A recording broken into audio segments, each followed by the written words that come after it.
kita akan melakukan sebuah praktikum, yang mana praktikumnya berjudul tentang uji saliva dan hidrolisis pati. Kepo? Mari saksikan. Baiklah, Nanda, sebelum Nanda melakukan praktikum bersifat-sifat saliva dan hidrolisis pati, Anda harus mengetahui tujuan praktikumnya, di mana tujuan praktikum ini yaitu menentukan pH saliva. Yang kedua, membuktikan adanya ikatan tidak dalam saliva. Yang ketiga, menunjukkan sifat-sifat buncit. Dan yang keempat, mengetahui proses hidrolisis pati dan mengenal beberapa jenis alat pembesaran yang digunakan dalam pengamatan biologi.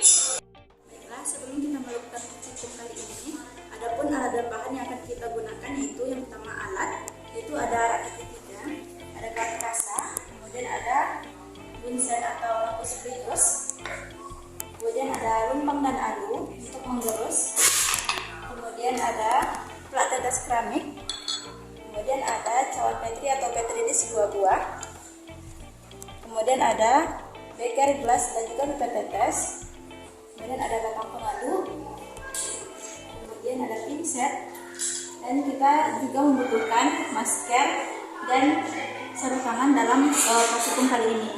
Sedangkan bahan yang akan digunakan yaitu ada saliva yang sudah diambil, kemudian ada nasi sebagai bahan sumber amilum atau pati, kemudian ada kertas indikator universal untuk menentukan pH, kemudian ada kertas lakmus merah dan biru, kemudian ada larutan benedik, kemudian ada cuka atau alkohol sebanyak 5%, kemudian ada larutan amilum 1%,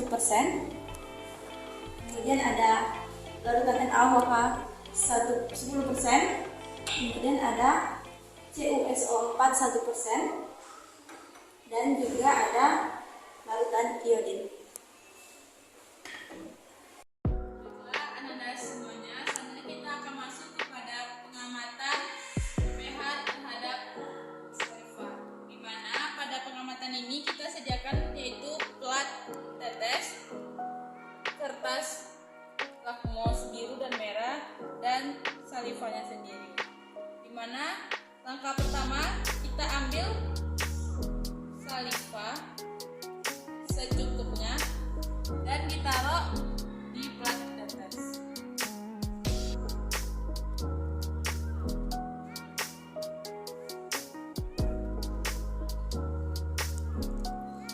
Pada pengamatan ini kita menggunakan kertas lakmus merah dan biru, di mana kertas lakmus merah dan biru kita potong.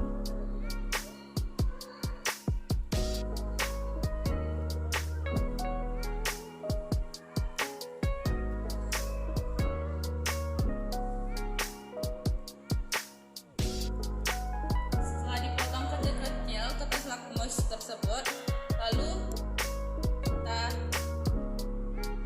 celupkan ke saliva yang telah ditaruh di plat tetes. Lalu nanti setelah didiamkan beberapa menit, lalu kita akan mengukur bagaimana pH terhadap kertas lakmus yang telah disimpulkan bahwa pada kertas lakmus ini, pada saliva ini mengandung pH asam. Baiklah Anda semua, selanjutnya kita akan melakukan pada saliva menggunakan kertas universal. Langkah pertama kita ambil saliva menggunakan pipet tetes secukupnya dan memasukkannya ke dalam tabung reaksi. Selanjutnya kita celupkan kertas universal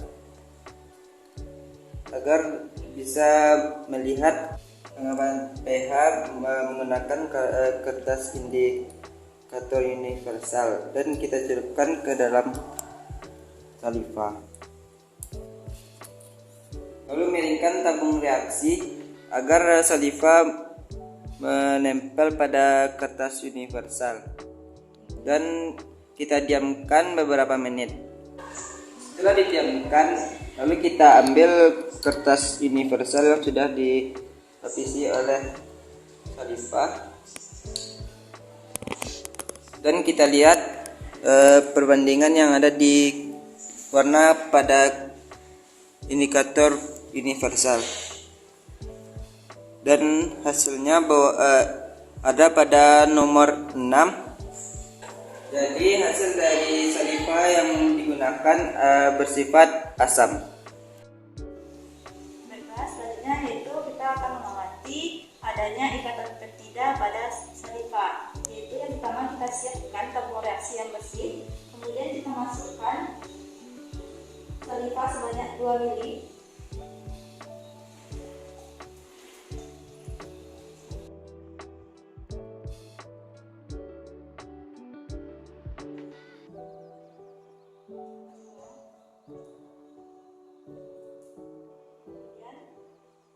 Saliva ini kita reaksikan dengan NaOH 10% sebanyak 1 mili.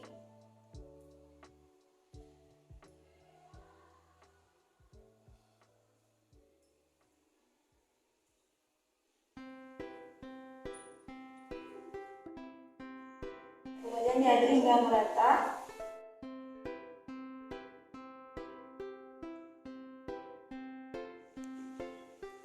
Nampak adanya perubahan cairan mukus yang begitu kental jadi sedikit cair.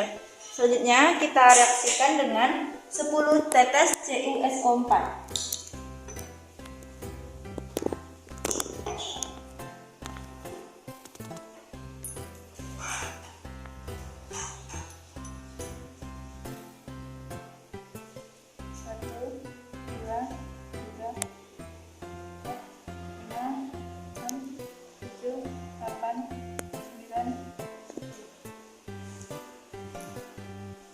Kemudian aduk hingga rata, lalu amati perubahan yang terjadi.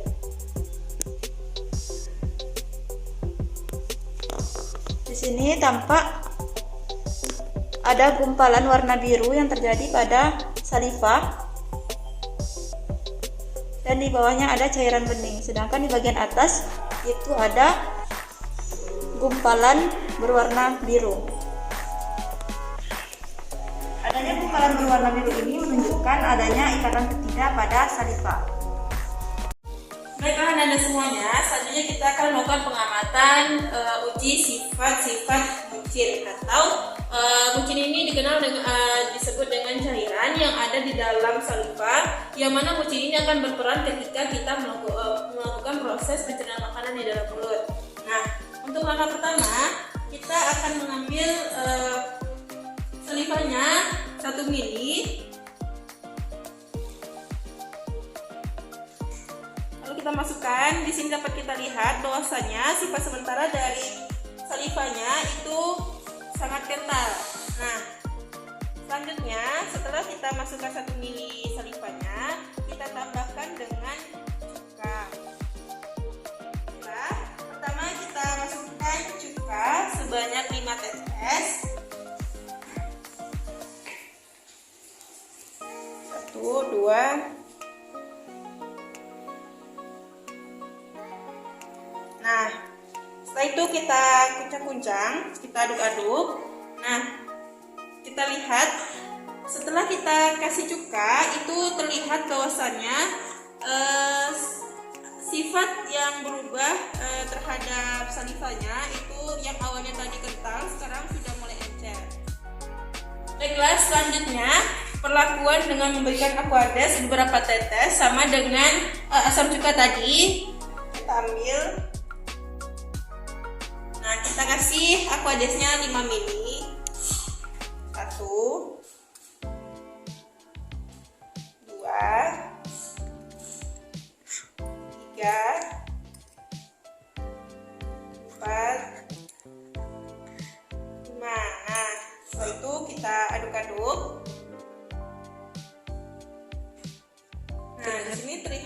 bahwasannya saliva tadi dia semakin cair dan terdapat gumpal-gumpalan.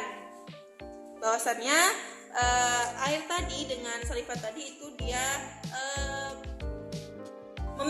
memisahkan diri. Baik, selanjutnya perlakuan dengan memberikan NaOH 10%. Kita beri sebanyak 5 tetes.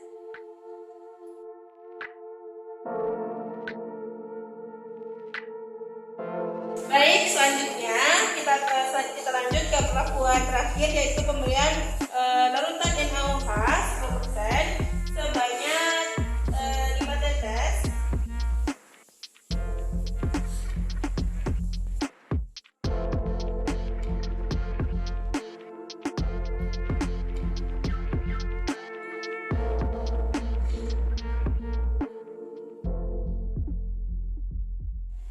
Setelah kita beri tadi, kita aduk-aduk lagi sama dengan kegiatan sebelumnya, percobaan sebelumnya. Lalu dapat terlihat bahwasannya gumpalan-gumpalan tadi semakin berkurang dan saliva yang tadi awalnya memang benar-benar kental, di akhir ini dapat kita lihat bahwa caranya itu sudah benar-benar cair, sudah seperti air biasa. Nah, jadi bisa kita lihat bahwasannya semakin berkelakuan dengan beberapa larutan dan cairan, maka sifat-sifat dari mucin tadi hilang, karena tadi awalnya mucinnya bersifat kental dan sekarang mucinnya sudah bersifat encer. Baiklah, selanjutnya Ananda, kita akan melaksanakan langkah ketiga untuk hidrolisis pati pada nasi. Yang pertama, kita ambil nasi secukupnya. Setelah itu kita masukkan ke dalam lubang halus. Setelah itu kita haluskan. Baiklah Anda semuanya, setelah kita haluskan nasi di dalam lubang halus, lalu kita pipihkan ke dalam cawan petri. Untuk cawan petri yang A, ini tanpa ragi. Kita pipihkan dulu.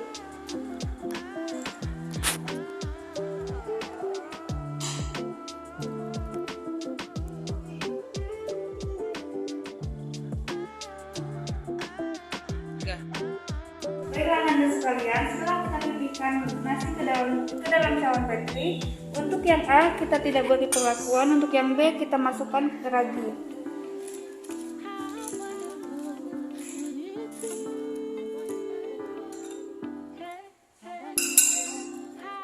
Kita masukkan ragi secukupnya. Setelah cawan petri B kita kasih ragi, lalu kita tutup.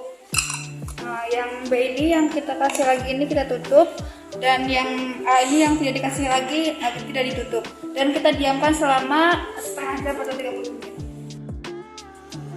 Baiklah Anda sekalian, setelah kita diamkan antara cawan petri A dan cawan petri B yang tadi kita diamkan setelah setengah jam, lalu kita berikan iodin.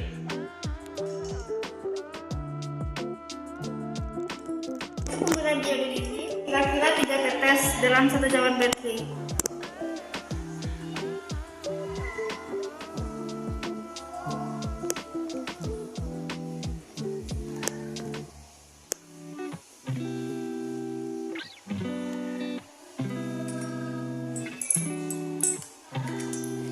Dapat dilihat hasilnya antara cawan petri A dan cawan petri B, yang warnanya lebih cepat meresap, yaitu cawan petri yang B yang tadi setelah kita berikan ragi.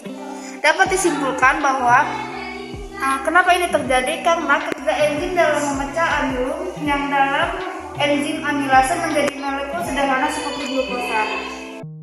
Baiklah, itulah praktikum kita hari ini tentang uji saliva dan hidrolisis pati, di mana dapat kita tarik kesimpulan bahwasanya pada pengamatan pH saliva dapat kita amati yang pertama yaitu pada pengujian kertas lakmus, yaitu kita temui bahwa saliva itu bersifat asam yang dibuktikan dengan kertas lakmus merah tetap berwarna merah dan kertas lakmus biru berubah menjadi warna merah. Kemudian pada pengamatan dengan menggunakan kertas indikator universal itu ditemukan bahwasanya pH sebesar 6.